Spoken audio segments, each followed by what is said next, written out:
Hello. This week we decided to throw you a curveball and decided to, instead of a broad theme, we were going to give you a grab bag of ingredients. So we gave you blood oranges, feta, and mint. And you guys went crazy. And so here are our finalists. Helen the Nanny, who you may know from the Devils on Hatchback. I'm going to be making hers, which is a Feta Froyo, as I like to say, and she likes to say too in her recipe, with a blood orange and mint granita. Totally great. Yep. And I'm doing Mrs. Larkin's ricotta, feta, and mint layers with honeyed blood oranges. yeah, so here we go. So the first step is to mix honey flavored yogurt, Greek yogurt, with some feta. So we got it in here in this bowl, and then I'm going to add some feta, half a cup, and then I'm going to just use my handy new hand mixer, which I never had before, and I'm totally in love with. You really want to get the feta pieces to be little tiny, clumps so that they a little burst of saltiness. Yeah.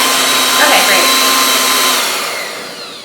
Woo! And then you just very quickly mix in a little bit of yogurt that you put on the side. That's fantastic. Okay, great. Then you dump that right in here, freezer container, and then you stick it in the freezer and just let it do its thing. Yeah. All right, so I'm gonna do the actual layers first, and then make the honeyed blood oranges later. I have some feta in this bowl that I've mashed up, and some ricotta, equal amounts.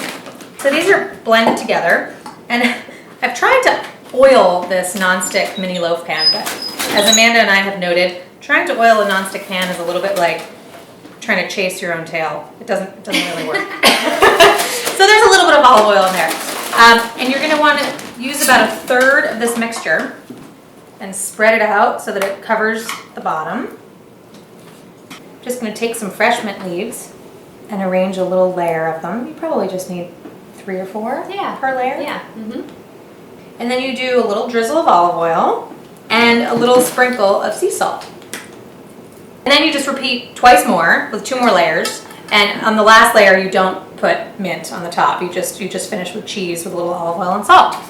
So I'm going to move on to the blood orange and mint granita, which is super easy. The oranges are zested. I've halved them, and then I cut around the edges, and then you just scoop that right into the food processor. I'm going to add the orange zest, and then a handful of mint. It's very imprecise, and we love that. And then you just give it a quick buzz, and then you just want to strain it into a flat dish, which I don't have. So sort of a shallow baking dish, something you can fit in your freezer, basically. So I've finished putting together my ricotta and feta and mint layers, and I'm going to cover them with plastic. And then we refrigerated this for a little bit yesterday because we thought it couldn't hurt. And then while Amanda was making her granita, I just went and segmented one of my blood oranges, but I'll do another one. And so you just slice between the membranes and you get a piece of orange that has no pith or membrane attached to it.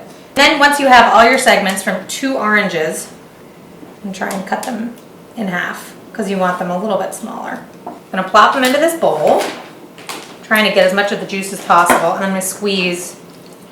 Ooh, that feels good. Yeah, well, I'm going to do one. Yeah, go for it. Get out all your aggression. Yes.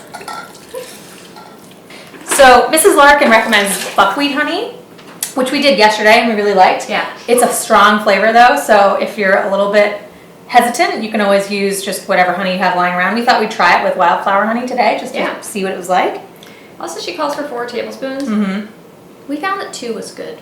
So we're ready to serve our 2 feta, orange, and mint masterpieces.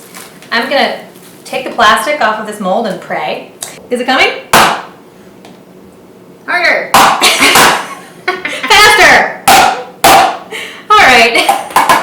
Oh! There it goes. Oh! Yeah. Ta-da! Nice work. I didn't exactly get it on here evenly, but we're just gonna pretend that I did. Yeah, you just scooch it down. So then you spoon some of these lovely honeyed blood oranges.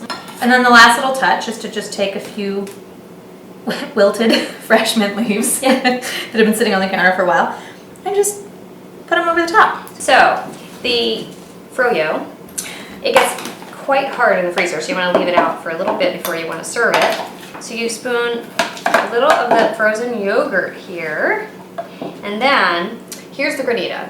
And so what we've done is every half hour or so for 4 days straight, we've so It's a labor of love. yes, we scrape the granita like this with a fork, and it gets all, it's like fresh snow. It's really great. is. I'm actually gonna use a spoon here. Pink snow. And then you just kind of use it as a garnish. They're both so beautiful. Okay, so it's a tough call, and we leave it up to you. Time to vote.